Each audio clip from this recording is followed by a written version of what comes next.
back, adventurers. Now, if your players keep going off the rails, there's a good chance it's not because they're trying to ruin your game. It's probably because something is missing between your story and their motivation. And the good news is that it's relatively easy to fix. Well, kind of. And I'm using the word fix loosely here because it's not really about controlling them. It's about understanding why they're wandering in the first place and then adjusting how you deliver the story so it actually hooks them. So let's break it down. Now, reason number one is very simple. They don't understand the quest line. Sometimes your players aren't ignoring the story. They just don't actually know what the story is. And you've built this brilliant mystery that's full of threads and clues, but from their point of view, it's a bunch of disconnected names and symbols.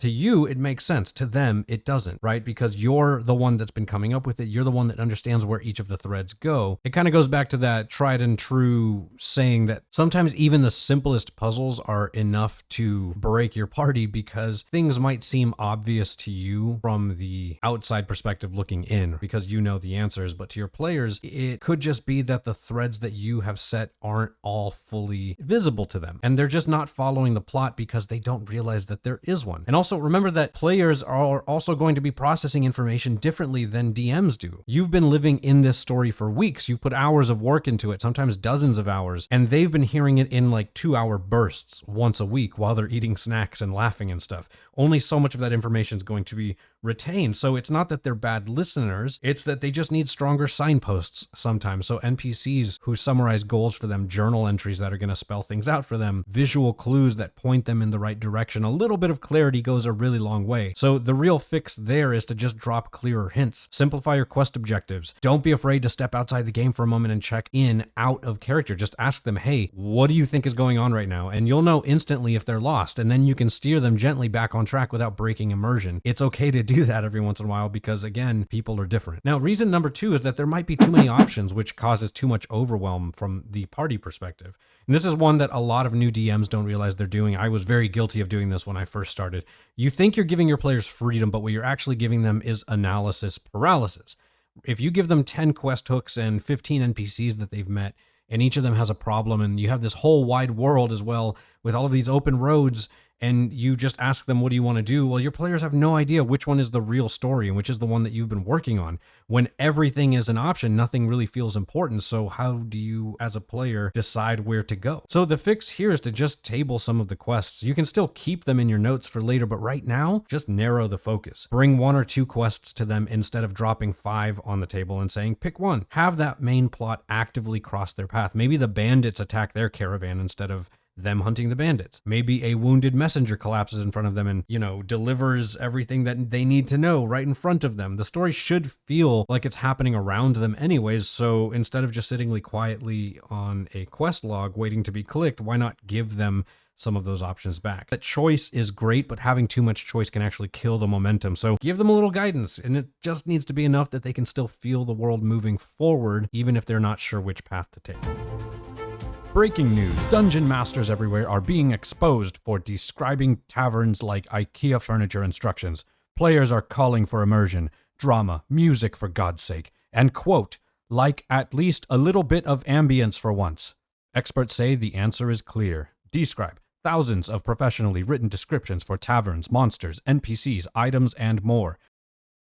There's maps and music and ambience and sound effects too. DMs using Describe report instant immersion, cinematic moments, and players who genuinely believe they prepared all of this ahead of time instead of crying right before the session. Lore, back to you.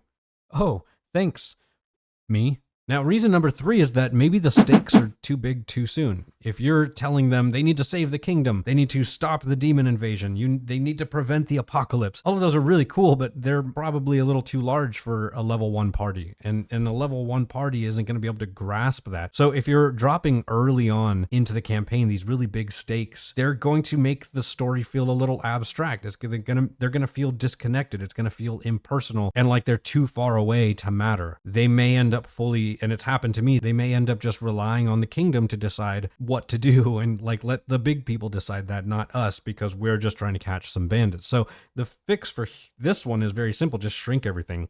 Start with small stakes, right? Protect the farm, rescue a missing person, defend the caravan, steal this item. Let the layers kind of start to build, and as they become stronger, the stakes can then grow with the players and grow for the players ultimately. Now, reason number 4 is that the story just isn't engaging enough. And that's a hard truth to listen to, and I understand that. And sometimes you have to reflect and try and see it from their perspective. Maybe you just weren't doing a good job of making the story engaging. And the honest truth is that sometimes it's very difficult to be engaging for anywhere, from 3 to 8 hours if you're playing for that long. It's hard to be on the stage essentially the entire time. So it's okay if not every single moment is engaging. It's important to take breaks, right? But sometimes your players are ignoring the plot because the plot doesn't feel like it's their story. It's just not personal yet. You gave them these cool quests, but there's nothing in it that actually matters to them. So make it matter. Pull from their backstories. Tie the stakes to the things that they already care about, like a missing sibling or their backstories being connected to a villain's scheme. If one of the characters worships a specific god, then make that god go silent right as your main conflict begins. When you do that, when you can pull on their backstories, when you can make things a little more personal, it's not just a world-ending prophecy, it's now their problem. It's personal to them. And you can also just talk to them directly, talk to the players, ask what kinds of stories that they enjoy. Some players might love intrigue and others love exploring, and some just want to hit stuff with swords, Figure out what they're here for and give them a story that scratches that itch for them, and try to do the best of blending each of their itches. That's a weird sentence. The best D&D campaigns are built collaboratively, right? Not just from the DM's outline alone. So talk to your players, figure out what kind of story they want, because it may be very different than the story that you're building, and give them little bits of that so that they stay engaged, and give them something new every session. A puzzle this one, a conflict this one, role-playing for that one. That way it kind of keeps things interesting, and every time they're coming to the session, they're not just crawling into another room to fight another boss, move on to the next room, unless that's what they want. Now, reason number 5 is that the detours are honestly just ultimately there for a reason. So stop fighting them. Not every single tangent that they go on is a disaster. Sometimes your players go off the rails because they found something interesting that you didn't realize was interesting, which means that they found a piece of the world that you're building interesting. That's a compliment. So if they like to roleplay with that throwaway NPC that you improvised, well then, maybe that's now their favorite character and you can include them more. If you have this random cave that you described in passing and now they're convinced it's the key to the whole mystery, then that's not a failure, that's gold. That means you did something interesting. You made something mundane seem interesting. Their imaginations did that as well. So follow it. D&D is built on improvisation, and sometimes the best storylines are the ones that you didn't plan. So take their curiosity, take it as feedback. If they're ignoring your plot for something else, then maybe that something else is the plot that should have been the plot all along, and that's really what they're trying to do and not trying to do what you're trying to do. And so at the end of the day, just ask yourself, when your players ignore the plot, why are they doing that? What possible thing can I do to help fix this?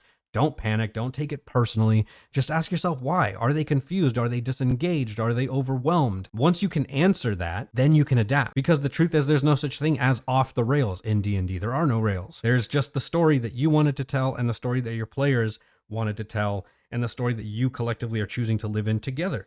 And your job as the dungeon master is to find out where those two meet. And honestly, that's where the magic happens. At least for me, that's the most fun part. So anyways, as always, thank you so much for watching. And remember, if the goblin offers you soup, just decline politely.